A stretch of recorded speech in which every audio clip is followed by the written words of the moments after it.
British people have been sold the idea, oh, isn't Zelensky brave? Oh, look at him in his camo gear. Oh, look at him on the front line. This is him in his bunker. Isn't he brave fighting alongside his troops?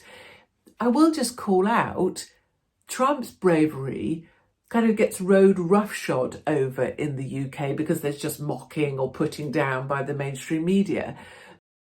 Katie Hopkins has weighed in on the Ukraine war debate, making it clear that she sees Donald Trump as more of a hero than Volodymyr Zelensky, the corrupt Ukrainian president, and slamming the British mainstream media for its biased coverage of the debacle.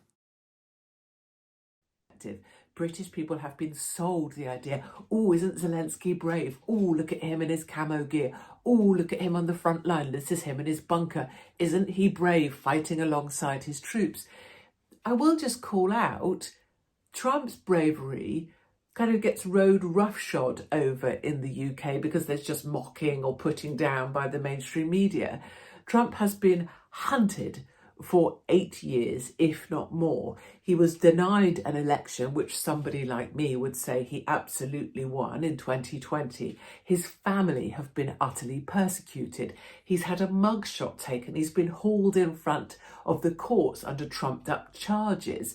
He was assassinated and just barely dodged a bullet. And that happened twice, and yet he's still alive. So I understand this thing you've been sold about Zelensky and his bravery because you've seen him dressed in boots and camo gear. But I would argue Trump and his family have been extremely brave to have the tenacity to still be around to be president right now. After the 8 years he had, you'd think he'd run a million miles, hole up in Mar-a-Lago and simply play golf. Instead, he's choosing to be the president. I think that's very brave indeed. Father Calvin Robinson, she has a real point, doesn't she? Donald Trump is absolutely a hero. And the presentation in the British mainstream media of him as some sort of scumbag because they all have Trump derangement syndrome, and Zelensky as a wartime hero, completely ignoring the fact, by the way, that there's no real democracy in Ukraine, certainly not at the moment, that he has literally banished lots of his political opponents, that journalists, independent journalists in Ukraine are silenced, is just such a dishonest narrative. Yeah, I think Thomas is right. It's fear.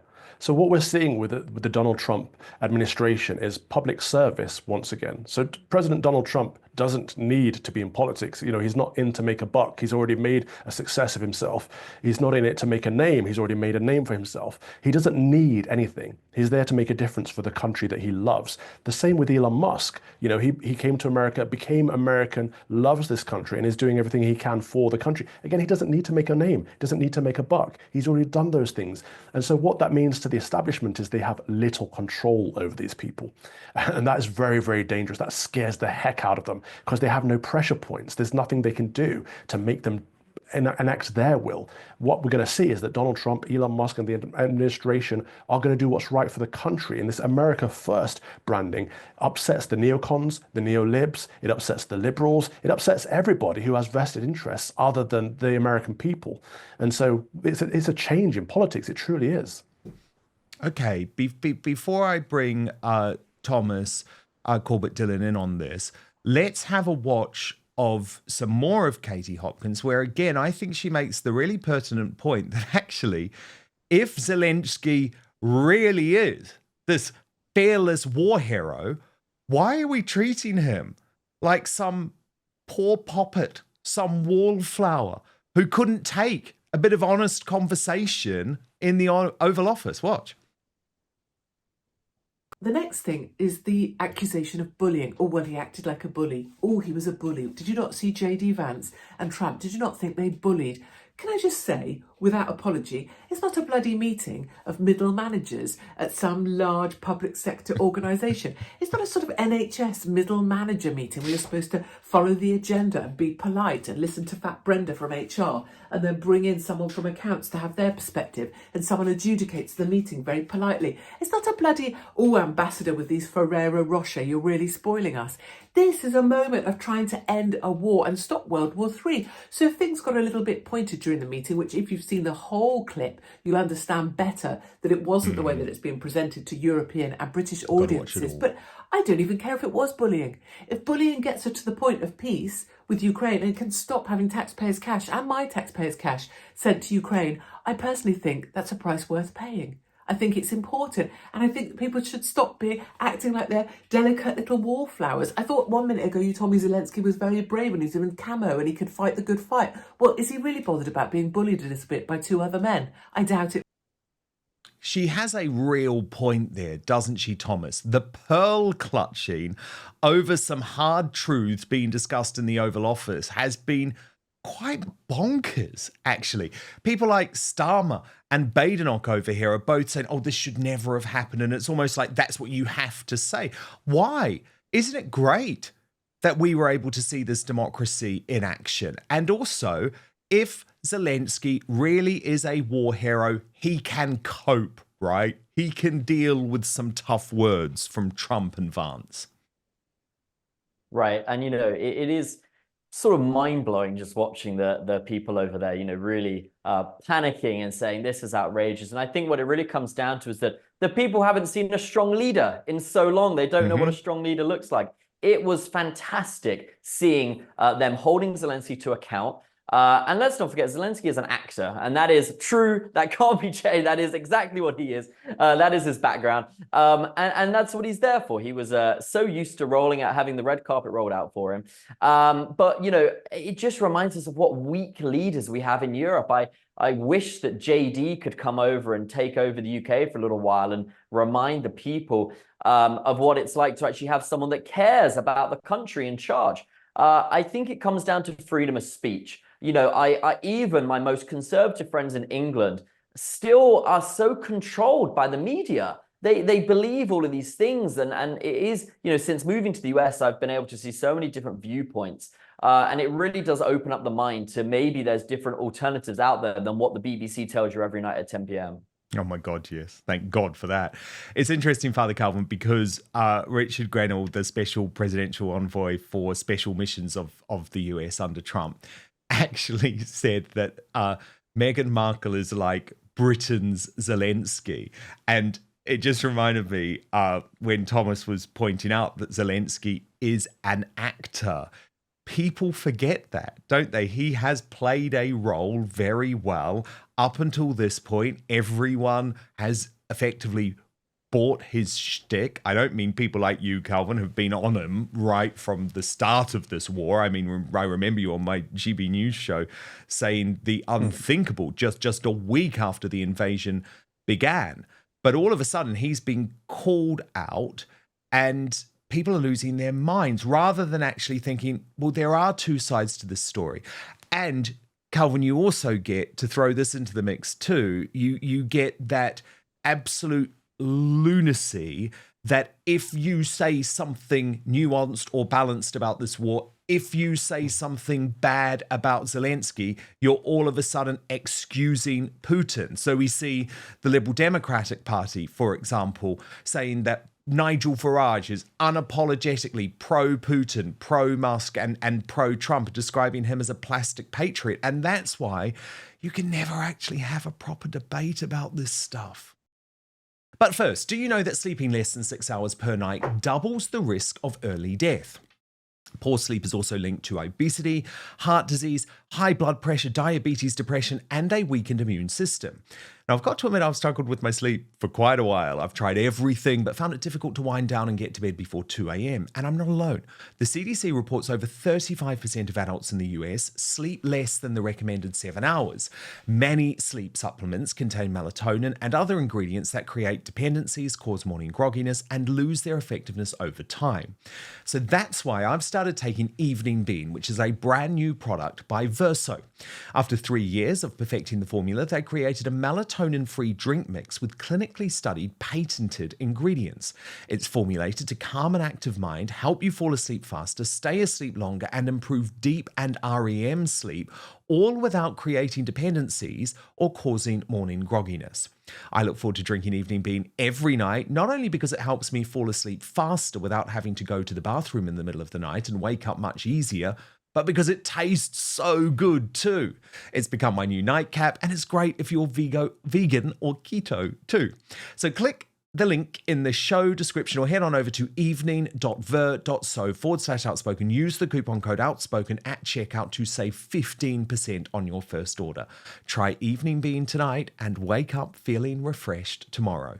That's evening.ver.so/outspoken and use the coupon code outspoken at checkout to save 15%. But now back to the show. Yeah, I detest that. As you know, I'm not Nigel Farage's biggest fan, but he is absolutely not a Putin apologist. He's been speaking on this situation long before most of us. There are lots of clips out there of him saying, this is what will happen if NATO keep pushing east. This is what will happen. Russia will eventually retaliate. And of course, what happened? Exactly that.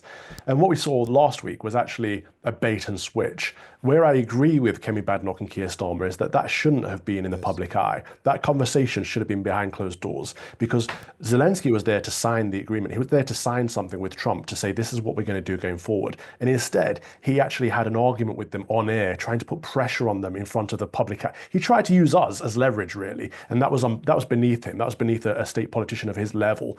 But of course, all the lefties are like, well, he's being bullied. How is he being bullied? By being challenged, by having a conversation. It does show how weak our leaders are. It does show how little dialectic there is in current politics. If saying, have you ever said thank you, is seen as bullying, for goodness sake. Imagine having that conversation with children. Have you ever said thank you? That's basic manners. It's basic common decency. If a country's giving you over $100 billion and you're losing half of it, thank you is the very least you could say, to be honest with you. Totally.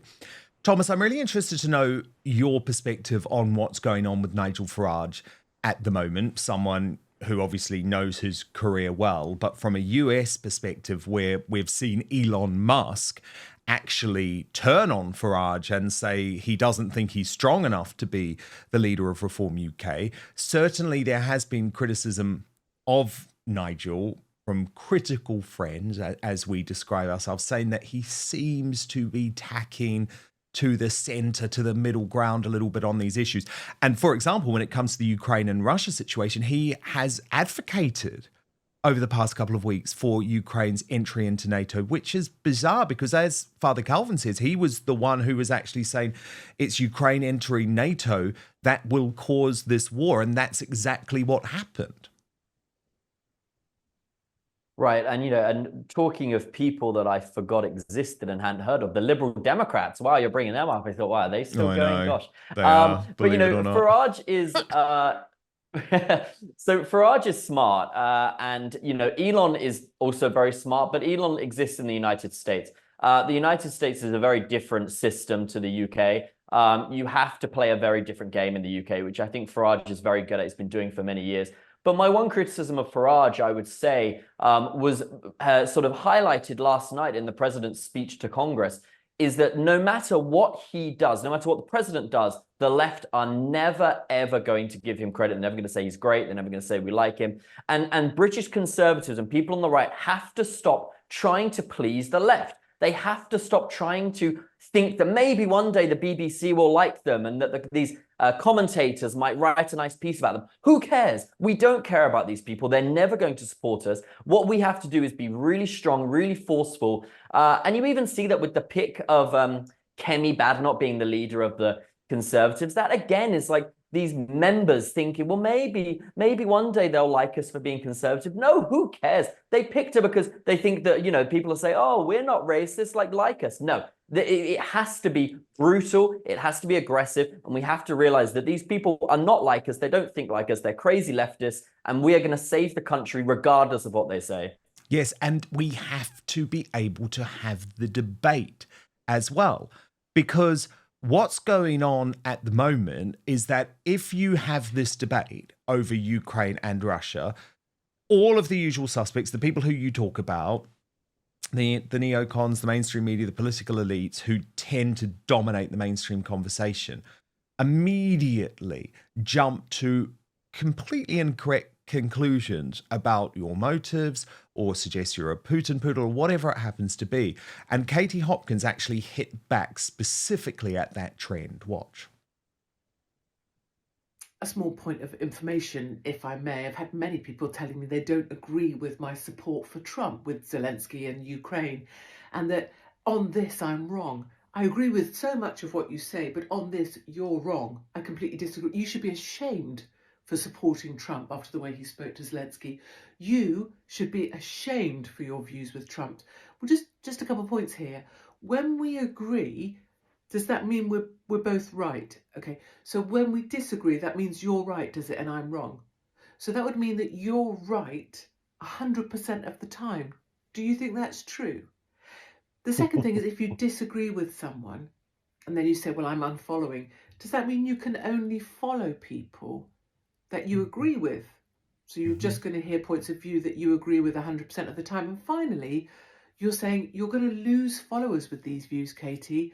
No disrespect. I so appreciate everyone's support, but I'm not here for the followers. I'm not here to be liked.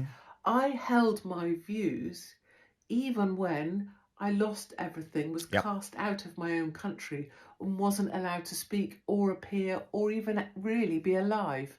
So if you think I'm in this for the followers, you probably don't know me that well. Maybe you don't know yourself that well. But I will just say, I do hope the door smashes you in the arse on your way out.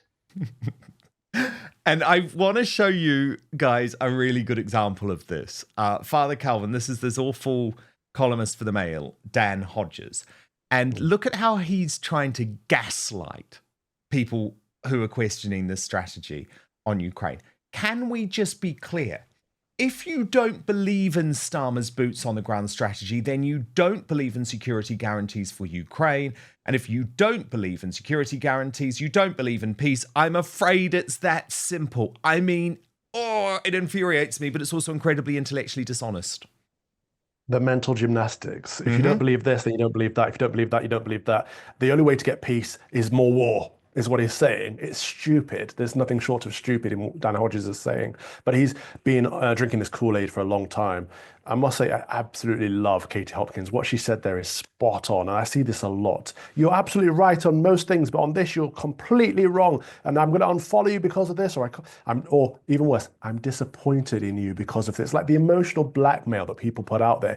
Because all of us, left and right, have so much cognitive dissonance now, and we cannot appreciate difference of opinion. And it disturbs us when someone that we agree with most of the time disagrees with us on something. They must be wrong. Of course, the arrogance of always being right, but also the being triggered by it. We used to have friends from all across the political spectrum and different religions and different ethnicities, and we used to actually have diversity before the obsession with diversity, inclusion, and equity came about. And now we live in our own little cocoons of people that think exactly like us, and the moment they don't, we don't know what to do with it. It's absurd, and it's highlighted especially on social media. I get a lot of that, and I can see exactly what Katie's talking about, but I absolutely love her response in that I'm not here for the likes. If you don't like what I'm saying, fine, unfollow me if that's what you need to do. But I'm here to speak the truth because this is what I believe in. And God bless her for that.